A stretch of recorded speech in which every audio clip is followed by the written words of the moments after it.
शेतकरी संपामुळे तुळजापूर तालुक्यातील कामठा गावच्या शेतकऱ्यांचं लाखोंचं नुकसान झालं आणि त्यामुळे काही शेतकऱ्यांनी संप मागे घेऊन आपला भाजीपाला बाजारात पाठवायला सुरुवात केली आहे। दूध विक्री मात्र अद्यापही सुरू झालेली नाही।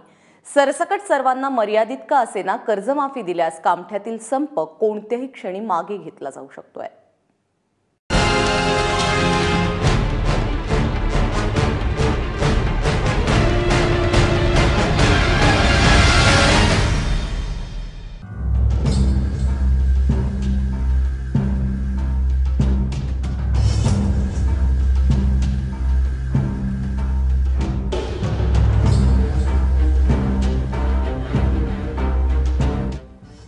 नमस्कार, मी राहुल कुलकर्णी। हे महाराष्ट्रातला शेतकरी संपाचा ठराव घेणारं दुसरं गाव आहे कामठा। आणि जशी आज पुणतांब्यामध्ये स्थिती आहे की पुणतांब्यातल्या शेतकऱ्यांनी आज संप मिटवायचा निर्णय घेतला, तसं मला आज पुणतांब्यातली परिस्थिती पाहिल्यानंतर या कामठ्यातली सुद्धा परिस्थिती बघायची। ग्राउंड झिरो करतोय आपण, कारण आजचा हा संपाचा 7वा दिवस आहे। गेली 6 दिवस तरी या गावानं हा संप अतिशय कठोरपणे पाळला होता। आणि जसा मी आलो तसं मला हे बांधव दिसले शेतकरी। इकडे या, काय घेऊन चालले? हा, गवार तोडली मला शेवटी? तोडली तोडली। कटाळा आला? कटाळा आला का रोज चाललेलंच होतं? रोज चाललेलं नाही, पण एक कटाळा आला आज। कटाळा आला घेऊन चालले जातात शेवटी, कंटाळे हे सुद्धा गवार घेऊन चालले। शेतकरी आहे, डोंगरबारीचा शिवार आहे, काय पिकत नाही, एक येतं तर दुसरं पीक जात आहे। मग सरकार सुद्धा नाही याचीच वाट बघत होतं की कधी या संपामध्ये फूट पडते, आणि शेवटी शेतकऱ्याची पोट हातावरती असतात, नाविलाजात त्यांना काय करतील। आजचा 8वा दिवस आहे आणि 8 दिवस सहन केलं, 7 दिवस नाही सहन केलं म्हणजे लय सहन केलं। आणि आज बी का नाही, आज बी रात्री आम्हाला तुळजापूरचा बाजार बुधवारी हाय म्हणल्यावर हे सकाळून तोड़लेला है बघा। रोज का खावा बना रही है? रोज का खावा है, खावा बनाने का, खाने का, बछड़ा को छोड़ने का। क्या करना फिर अब, सरकार मानने चलेगा नहीं तो। अजून संपावरती ठाम आहेत मावशी, खावा बनवायला लागले। आजचा 7वा दिवस आहे, रट रट रट रट खावा बनते। पैसे तो नहीं आ रहे अपने घर में? नहीं आने के, बंद हुए पैसे पूरे। कितने आते थे रोज? रोज आते 500, 200, 300 तो पूरे बंद हो गए। 7 3500 रुपयाचं नुकसान आहे एका शेतकऱ्याचं। सरकार का भावच नाही तो कांगा, प्याजा को भाव नको, सोयाबीन को नको, आणि सरकार काही की सरकार।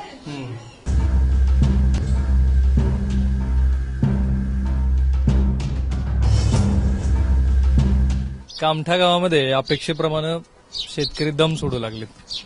सुटला धीर आता सगळ्याचा। काय गाडवा मुरली वाचली गातान की आपलाच गुंदर बरोबर होता। आता शासनाचं काम आहे काय, शासन काय बघत नाही शेतकऱ्याकडे, ते आपल्याच तालात आहे।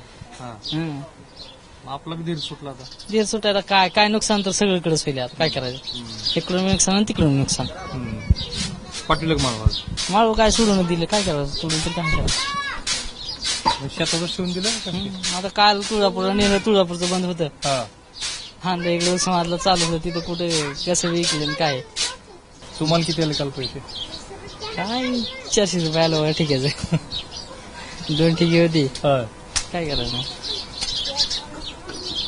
पहिले 550 रुपये तर येत होतं ठिकायला, पण आता काहीच नाही, आता निघून येत होतं। संप करून बी आपलंच नुकसान, काय सगळीकडून आपलं नुकसान आहे। शासनाला काय कळत नाही की आपल्याच तालात आहे। त्याची एक पेंडी 20 रुपयाला आहे आणि त्याचा भाव किती पडतो 10 रुपयाला, मग आम्हाला काय परवडतंय। गेली 8 दिवसात आज बरेच जण घातली की काय इलाज नाही घालण्याशिवाय काय 10 रुपये किलोनं पाठवायचं, काय घरी भेटतंय। एक बुडा तर 1,500ला भेटतंय, मग त्याच्यात 1,500 तर निघत नाहीत की खर्च बी, गवारीचा खर्च पण निघत नाही की केलेला। दूध तर ठेवलंय त्यांनी। माळव काल या गावात एक टेम्पो गेला होता, परत आणला असं म्हणतात।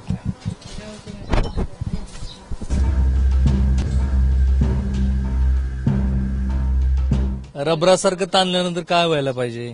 रबर फार ताणता येऊ शकतं, माणसं नाही ताणता येत। शेवटी शेतकरी येते, त्यांचं आर्थिक जीवनमान हे रोजच्या त्याच्या भाजीपाला, त्याचं दूध त्याच्यावरती आहे। आणि दम नाही काढू शकत शेतकरी. बहुधा फडणवीसांना तेच अपेक्षित आहे की राजकीय पक्ष काय कितीही स्टंट करू द्या, शेतकरी फार काळ टिकणार नाहीत असा त्यांना विश्वास आहे. तुटला इथलाही संप हळूहळू का असेना पण तुटायला लागलाय. किती आम्ही तरी किती लादणार, इतरांनी किती सांगणार, त्यांच्या हातावरचं पोट आहे ना सर. 10 लाखाच्या घरात गेली दूध एका गावचं 10 लाख रुपये 10 लाख रुपये सहज वैयक्तिक आमच्या आणि 10 अजून लाख सुद्धा रुपये आमचं नुकसान, दूध आणि बाकी इतर भाजीपालाचं म्हणून 10 लाखापासून नुकसान झालं. शेतीत काम करायची इच्छाच नाही. आम्ही अजून आता काल पाऊस पडायला पण जाऊ वाटत नाही. आता तुम्ही येता तसं आम्ही गावात तुम्हाला 5-50 माणसं दिसतो. काय उगं बसलेलं नव्ह आम्ही. आणि उपाशी बी राहता येत नाही. काहीतरी पोटाला काहीतरी कान्या गुंगऱ्या खाता. किती दिवस करायचा आपण संप? हा किती आपलंच नुकसान आहे. काय आमचे कॅन्ड घरीच आहे दुधाच्या कशाची? बघू. दुधाची काय दुधाची कॅन्ड घरीच आहेत 8व्या दिवशी. बघू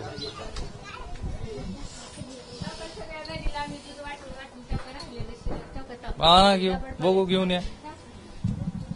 हळूहळू संप तुटू लागलाय, परंतु अजूनही शेतकरी दम काढू नये. हे बघा हे दूध ठेवलंय नाही अजून. एवढं किती पातेलं भरून दूध आहे. म्हणजे आजचं हे 4थं घर आहे की या 4थ्या घरातल्या शेतकऱ्यांना अजूनही दम काढलाय. 4 लोकांना काठोकाठ भरलेलं हे पातेलं आहे. कॅन्ड आहे. बर आता इकडे काय केलं तुम्ही? दूध सगळ्याला वाटून दिलं. नको नको म्हणून शिल्लक राहिलेलं दूध तापवून ठेवलं, लेकराला दिलं सगळ्या प्यायला घरी. हा इतकं आमचं वाटोळं झालंय की सांगता सोयच नाही. आम्हाला अक्षरशः रडू यायला लागले. काय तर आमची अपेक्षा म्हणजे असं कुठं जाऊन काय करावं अशी आमची अपेक्षा वाढल्या तरी संप करून चूक केली असं वाटायला का? काहीच नाही आम्हाला. काय कसलाच म्हणजे आम्हाला वाटलं नव्हतं सरकार असं करतेल म्हणून.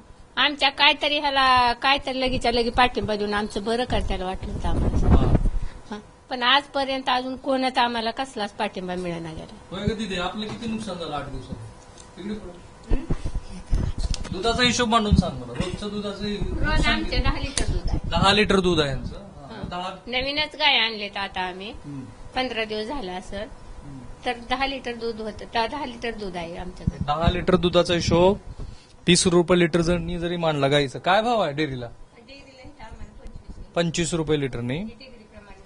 म्हणजे 10 लिटर दुधाचे 250 रुपये होतात. आणि गेल्या 8 दिवसामध्ये त्यांचं झालेलं नुकसानाचं आपण साधारणपणे 2200 ते 2300 रुपये त्यांचं नुकसान आहे. आता ही कॅन्ड तशीच आहेत, दूध असंच आहे. आणि फडणवीस सरकारवरचा त्यांचा विश्वास पूर्ण उडालेला आहे की हे सरकार निगोशिएट करण्याच्या भूमिकेत नाहीये. आणि बहुतेक सरकारला तेच हवं आहे की आपण निगोशिएट तर करायचंच नाही, शेतकरी आपोआप स्वतःचं नुकसान सहन करून संपादनं विड्रॉल होईल अशा भूमिकेत आहे. शिवसेना काय म्हणते हो? रस्त्यावर लेकरं बाळ सगळी द्राक्षाची घाण उठली, कांदा तसंच आमचं वाटुळ. मग एवढं वाटुळ होत असताना करायचं काही सरकार आम्हाला काय कुठं लावायचं काय त्याला दानाला? आमची लेकरं बाळा दानाला लागाल्यावर ह्या सरकारला काय करावं आम्ही? काय त्याचा उपयोगच नाही आम्हाला. त्याचा उगाच आश्वासन द्यायचं म्हणायचं शेतकऱ्याला बी बाय आली हाय गॅस कुठं आहे आमची जाळणानं टकुरीत बाही वाहिलं खडं बुडायला काटाकाटा आणून एवढं मोठं. काय करायचं सरकारनं कुणाचा कोण?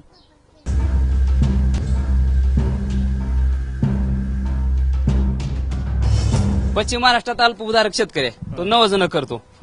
उत्तर महाराष्ट्रात बहुभूधारक आहे तर तो थकीत आहे. नेमकी माफी कोणाला आहे मग? तुम्हाला काय वाटतं? कोणालाच माफी नाही. येड्यात काढाले सरकार. सरकार येड्यात काढाले. ही माफी लोकांना सुद्धा नाही. काय सरकार येड्यातच काढाले कोणाला? आम्हाला जनतेला. कसं काय काय बघत ना झाले तर काय करायचं? आश्वासन देते पण माळव्याला भाव नाही, कशालाच भाव नाही. आता हे संप चालू आपल्या गावातला का मिटला? चालू जायचं चालू जायचं. सरकारनं वेड्यात काढलं ही भावना कुणाकुणाची आहे बरं? जरा हात वर करा बरं. सरकारनं वेड्यात काढलं असं सगळ्याला वाटायला लागलंय. हो थांबा काय झालं? जी शिवसेने सत्तेत आहे नुसती घोषणा करते.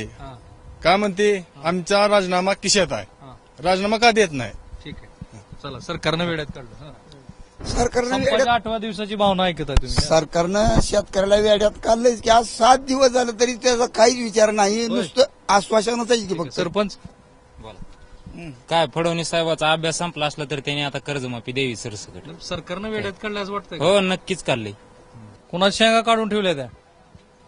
हो कशाला येतील लोक कोण देतील चालला का घेऊन मग आज? उद्या उद्या कुठल्या बाजारात? उघडायचं आठवडीला उस्मानाबादला बाजार मध्ये बंद होते की सगळं म्हणून ती कसं नको व्हायला म्हणते आज काढले. कसं नको बघू वाटत नाही. मग निबर झाल्यावर टाकून दिल्यावर कसं बघू वाटत.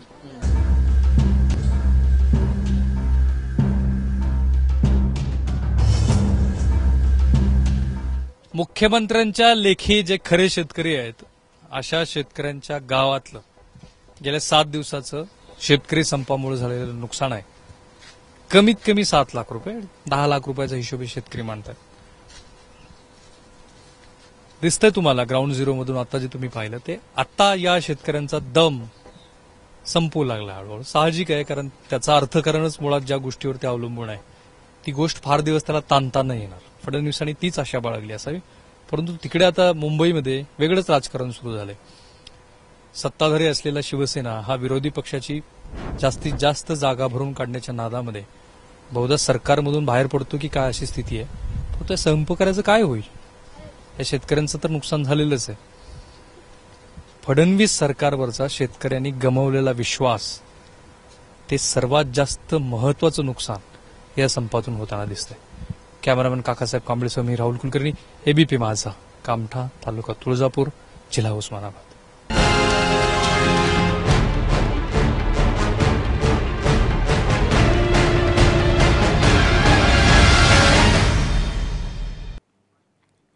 तर ही होती संपातून बाहेर पडलेल्या गावाची गोष्ट.